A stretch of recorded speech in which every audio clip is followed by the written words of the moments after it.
सर्दी का मौसम आ गया है और आपको पता है सर्दियों में तो कोई ऐसा दिन नहीं रहता जो मेरे मायके में गाजर ना आती हो।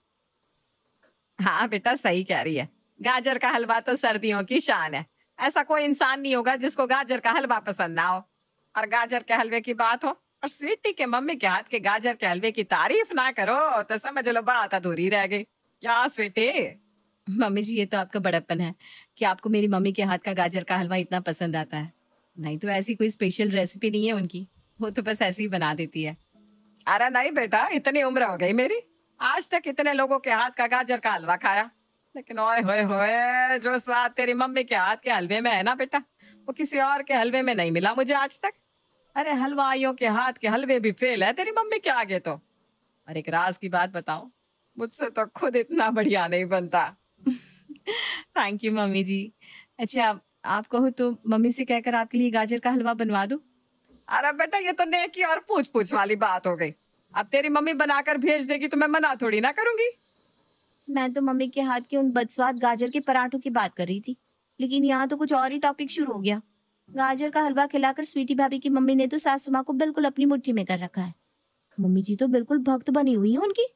लगता है गाजर का हलवा सासू माँ की कमजोरी है। क्यों ना मैं भी इसी बात का फायदा उठाकर मम्मी जी को इम्प्रेस कर लूं। सिर्फ एक कटोरी गाजर का हलवा और मम्मी जी अपनी पाले में। इससे सस्ता सादा और क्या होगा भला। अरे मम्मी जी, आपने ना आज तक सिर्फ लाल गाजर का ही हलवा खाया होगा। मेरी मम्मी के हाथ का बना स्पेशल हलवा नहीं खाया, इसलिए आपको स्वीटी भाभी की मम्मी के हाथ का हलवा इतना पसंद आ रहा है। अच्छा, ऐसी क्या खास बात रहती है तेरी मम्मी के हाथ के हलवे में, हमें भी तो पता चले। मेरी मम्मी कोई ऐसी वैसी गाजर का हलवा नहीं बनाती, वो तो काली गाजर का हलवा बनाती है। मुझे पूरा यकीन है आपने आज तक खाया नहीं होगा। काली गाजर का हलवा तो बेटा मैं पहली बार सुन रही हूँ। ये कौन सी गाजर होती है?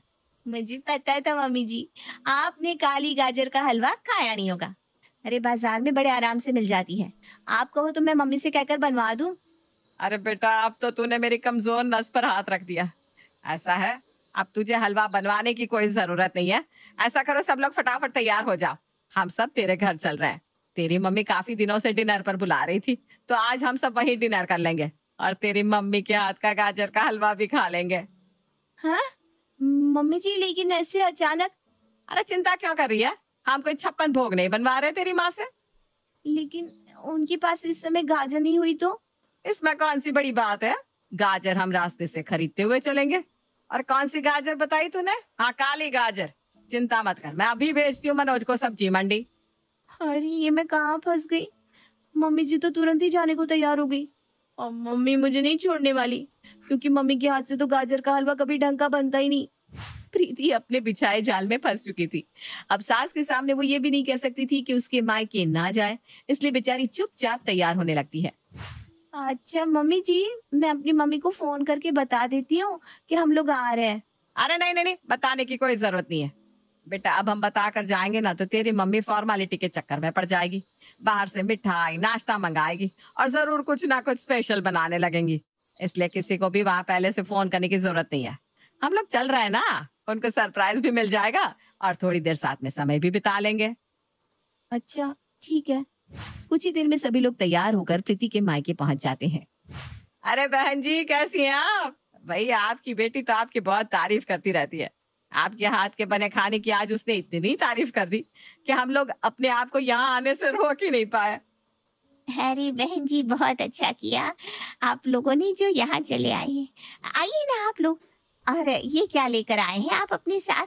अरे बहन जी, आज हम लोग ना एक खास फरमाइश लेकर आपके यहाँ आए हैं। अरे बहन जी, फरमाइश की क्या बात है, आप तो हुक्म करिए बस। अरे नहीं नहीं बहन जी, हुक्म नहीं, हम तो आपसे विनती करके बनवा कर खाएंगे। आपकी बेटी है ना, इसने आपके हाथ के गाजर के हलवे की इतनी तारीफ कर दी कि अब हम लोग यहाँ से हलवा खाए बिना हिलेंगे नहीं। क्या बहन जी, हलवा, वो भी गाजर का? मेरे हाथ के हलवे की प्रीति ने तारीफ की है? हाँ जी बहन जी। अब तो बस आप तैयारी में लग जाइए। हाँ जी हाँ जी, मैं बस तुरंत ही तैयारी में लग जाती हूँ। रसोई में जाकर सुन रहे हैं क्या किया है आपकी बेटी ने?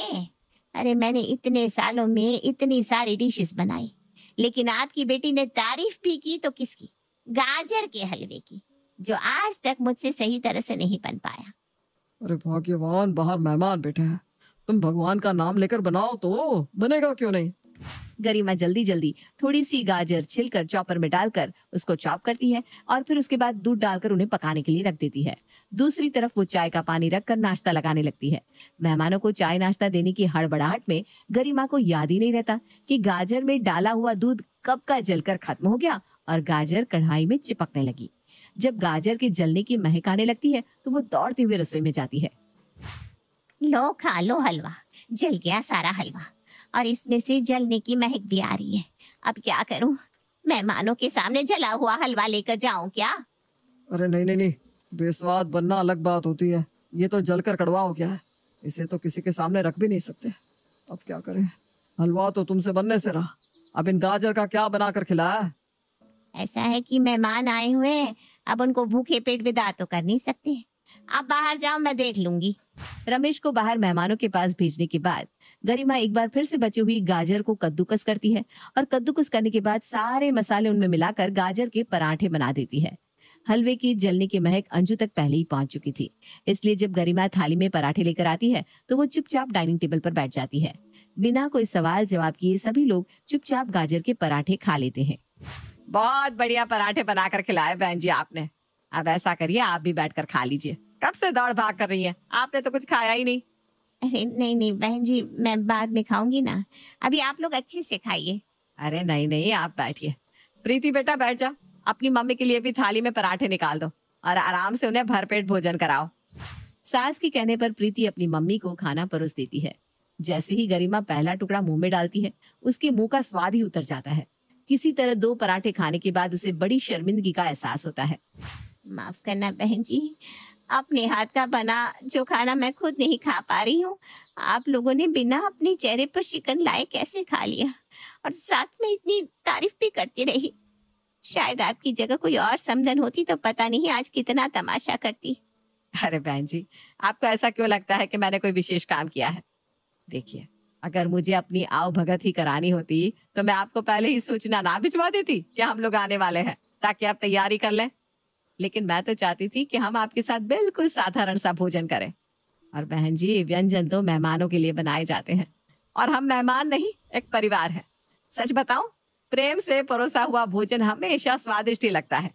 आपने इतने प्यार से जो भी आपके पास था उससे हमारे लिए ये नए तरह के पराठे बनाए, तो हमें तो स्वादिष्ट लगने ही थे।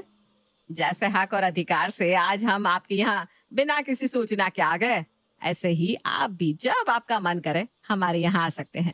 अपने परिवार से मिलने के लिए ना किसी की अनुमति की आवश्यकता होती है, ना ही किसी पूर्व सूचना की। क्या सही कहा ना बहन जी? बिल्कुल सही कहा। आपके सुलझे हुए विचारों से मैं बहुत प्रभावित हूँ बहन जी। हम धन्य हो गए कि आपके घर में हमारी बेटियां बहू बनकर गई है। हम आज बहुत निश्चिंत है कि हमारी बेटी बहुत अच्छे परिवार में है और जिस घर में आपके जैसी सास हो उस परिवार में बच्चों को कभी कोई तकलीफ हो ही नहीं सकती। इतना कहकर दोनों समधन आपस में गले मिलने लगती है। मम्मी जी, आप कितने सरल स्वभाव की हैं, लेकिन मैं सच में बहुत ही बुरी बहू हूँ। आपके ऊपर इम्प्रेशन छाड़ने के लिए मैंने मम्मी के हलवे की झूठी कहानी बनाई थी, मुझे माफ कर दीजिए। अरे बेटा, वो तो मैं पहले ही समझ गई थी, क्योंकि काली गाजर का हलवा तो बनता ही नहीं, उसका तो बस अचार ही बनता है। क्या आप पहले ही समझ गई थी? हाँ, नहीं तो क्या। बाल बधू। रामपुर गांव के किसान दीनाराम ने अपनी बेटी सुगना की शादी 5 साल की उम्र में ही कर दी और 10 साल की उम्र होते होते सुगना के पति की मौत हो गई। सुगना ने कभी अपने पति का चेहरा तक नहीं देखा था, लेकिन समाज और गांव वालों की तरफ से उसे विधवा का दर्जा दे दिया गया। इस उम्र में सुगना बच्चों की तरह खेलती कूदती, उसे तो विधवा शब्द का मतलब तक नहीं पता था। एक दिन सुगना के सास ससुर दीनाराम के घर आते हैं। हमारी बहू अब 10 साल की हो गई है, इसे हम अपने साथ लेकर जाएंगे। अरे लेकिन मेरी बेटी आपके घर जाकर क्या करेगी? वो तो बहुत छोटी है और वैसे भी आपका बेटा तो अब इस दुनिया में नहीं रहा। उसका आपके साथ रहने का क्या मतलब है? क्या हुआ अगर हमारा बेटा इस दुनिया से चला गया? इस लड़की से उसकी शादी हुई थी और अब इसे हमारे साथ हमारे घर पर ही रहना होगा, सारा काम संभालना होगा। नहीं नहीं, ये बिल्कुल गलत है, ऐसा नहीं हो सकता। अरे कैसे नहीं हो सकता, यही हमारे गांव का रिवाज है और अगर तुमने हमारी बात नहीं मानी तो हम पंचायत बिठाएंगे। मैं आपकी बात मानने को तैयार नहीं हूँ। अब तो इसका फैसला पंचायत में ही होगा। दीनाराम, तुम्हारी बेटी सुगना इनके घर की बहू है और इस नाते उसको इनके साथ जाना चाहिए। सरपंच साहब, ये आप क्या कह रहे हैं? मेरी बेटी अभी सिर्फ 10 साल की है, बचपना है उसमें, इन सारी चीजों की उसमें समझ भी नहीं है। सरपंच साहब, दीनाराम हमारी बात सुनने को तैयार ही नहीं है। अब आप ही बताइए, बेटा तो हमारा मर गया, क्या बहू को भी हम अपने साथ ना रखें? दीनानाथ, तुम्हें पंचायत की बात माननी ही होगी। माफ कीजिए सरपंच साहब, लेकिन मैं ये आपकी बात मानने को तैयार नहीं हूँ। ठीक है, अगर तुम पंचायत की बात नहीं मानोगे तो तुम्हें दंड मिलेगा। तुम्हें ये गांव छोड़कर जाना होगा। दीनाराम अपनी 10 साल की बेटी सुगना को लेकर गांव छोड़कर चला जाता है। गांव में कोई नहीं जानता कि दीनाराम अपनी बेटी को लेकर आखिर गया कहाँ। कुछ सालों के बाद सरपंच का पोता दिलीप शहर से पढ़ाई करके गांव वापस लौट आता है। अब वो एक बहुत बड़ा डॉक्टर बन गया था। दादाजी, मुझे शहर में एक लड़की पसंद आ गई थी और मैं उसी से शादी करना चाहता हूँ। देखो बेटा, तुम शहर से पढ़कर आए हो, ये बात बिल्कुल सही है, लेकिन हमारे यहाँ अपनी मर्जी से शादी करना अच्छा नहीं माना जाता। ये हमारे गांव के कानून के खिलाफ है। लेकिन दादाजी, वो लड़की भी मेरी तरह बहुत बड़ी डॉक्टर है। इतनी कम उम्र में उसने बहुत पैसा और नाम कमाया है। नहीं नहीं, चाहे वो कितनी भी बड़ी डॉक्टर हो, हमारे घर की बहू नहीं बन सकती। मेरी माँ मुझे इस बात के लिए कभी मना नहीं करेगी दादाजी। अगर आप मुझे इस बात की परमिशन नहीं देंगे तो मैं अपनी माँ से बात करूंगा। अरे वो क्या तुम्हें परमिशन देगी? वो तो खुद विधवा है। उसका काम सिर्फ घर में काम करना है, इससे ज्यादा कुछ नहीं। घर के सारे फैसले मैं ही लेता हूँ। दिलीप अपनी माँ जमुना के पास जाता है। माँ, मैं एक लड़की को बहुत पसंद करता हूँ और उससे शादी करना चाहता हूँ। आप मेरी मदद कर दो ना। देख बेटा, 15 साल की थी जब तुम्हारे पापा से शादी करके इस घर में आई थी। 18 साल की उम्र में तुम हो गए और उसके बाद तुम्हारे पापा इस दुनिया को छोड़कर चले गए।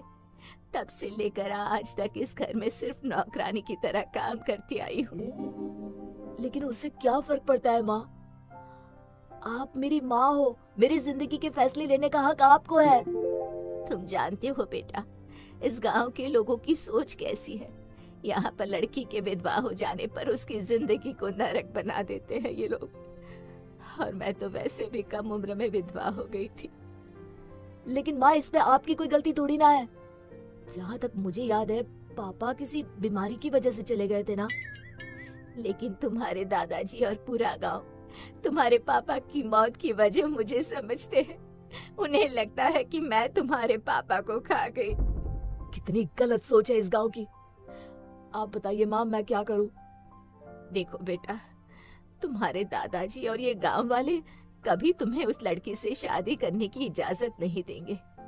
तुम उस लड़की से चुपचाप शादी कर लो और फिर उसे घर ले आना। कुछ दिनों बाद दिलीप शहर की उस लड़की सोनाली से शादी करके उसे घर ले आता है। ये देखकर सरपंच को गुस्सा आ जाता है। मैंने तुम्हें लव मैरिज करने से मना किया था दिलीप। हमारी गांव वालों के सामने क्या इज्जत रह जाएगी? लेकिन मैं और दिलीप एक दूसरे को पसंद करते हैं, इस बात से आपको क्या परेशानी है? है लड़की, तुम डॉक्टर हो, इसका मतलब ये नहीं कि मुझे जवाब दोगी। चुपचाप इस घर से निकल जाओ वरना अच्छा नहीं होगा। दादाजी, हम इस घर से निकलने के लिए नहीं आए। हम दोनों मिलकर इस गांव में एक हॉस्पिटल खोलेंगे और साथ ही यहाँ के लोगों की सोच को भी बदलने की कोशिश करेंगे। और हाँ, आज से माँ भी हमारे साथ ही रहेगी। धीरे धीरे दिलीप और सोनाली मिलकर गांव में एक बड़ा अस्पताल खोलते हैं। दिलीप और सोनाली लोगों की बहुत सेवा करते हैं, उनका फ्री में इलाज करते हैं। ये देखकर गांव के लोग दिलीप और सोनाली को बहुत पसंद करने लगते हैं और उनकी लव मैरिज करने वाली बात को भी भूल जाते हैं। तभी एक दिन दिलीप और सोनाली को पता चलता है कि गांव की किसी लड़की का बाल विवाह करवाया जा रहा है, तो वो दोनों फौरन वहाँ पहुँचते हैं। ये क्या कर रहे हैं आप लोग? ये लड़की अभी सिर्फ 12 साल की है और आप इसकी शादी करवा रहे हैं। अरे डॉक्टर साहब, ये तो हमारे गांव में बरसों से होता आया है, इसमें गलत क्या है? सब कुछ गलत ही तो है। इतनी कम उम्र में लड़कियों की शादी करते हो। कोई बाल विधवा हो जाती है और कोई जिंदगी भर अपने ससुराल में नौकरानी बनकर रह जाती है। क्या फायदा होगा इतनी कम उम्र में शादी करवाने से? आपको अपनी बेटियों को पढ़ाना चाहिए और सही उम्र में शादी करवानी चाहिए। मेरे पोते और उसकी बीवी का दिमाग खराब हो गया है। इस गांव की परंपरा जैसी है वैसी ही रहेगी। और क्या सबूत है तुम्हारे पास कि लड़कियों के साथ ऐसा कुछ होता है? तभी वहाँ पर एक बुजुर्ग आदमी आता है। गांव के लोग उसे पहचान नहीं पाते, लेकिन ध्यान से देखने पर पता चलता है कि वो दीनाराम था। अरे दीनाराम, इतने बरसों के बाद आज गांव में लौट कर आ गए भाई। क्या हालचाल है? देखने में तो तुम काफी रईस लग रहे हो। कहीं पर डाका डाल दिया क्या? डाका नहीं डाला, ये मेरे पापा हैं और मैं सुगना हूँ। शहर में जाकर मैंने अपना नाम बदल दिया था क्योंकि मुझे वहाँ के कॉलेज में पढ़ाई करनी थी और ये नाम वहाँ के माहौल के हिसाब से सही नहीं था। क्या तुम दीनाराम की बेटी सुगना हो, जो बाल विधवा हो गई थी और जिसे गांव से निकाल दिया गया था? हाँ पापा, ये वही सुगना है, लेकिन अब डॉक्टर सोनाली। देखा आप लोगों ने किस तरह मेरी जिंदगी बर्बाद हो गई। वो तो मेरे पापा ने समझदारी से काम लिया और मुझे पढ़ा लिखा कर काबिल बना दिया, वरना मैं भी किसी के घर की नौकरानी बनकर रह गई होती। जिस तरह से सरपंच जी ने अपनी बहू को बना कर रखा है। अब तो आप लोगों को समझ में आ गया ना? आज से इस गांव में किसी भी लड़की का बाल विवाह नहीं होगा। हम सब मिलकर ये कसम खाते हैं।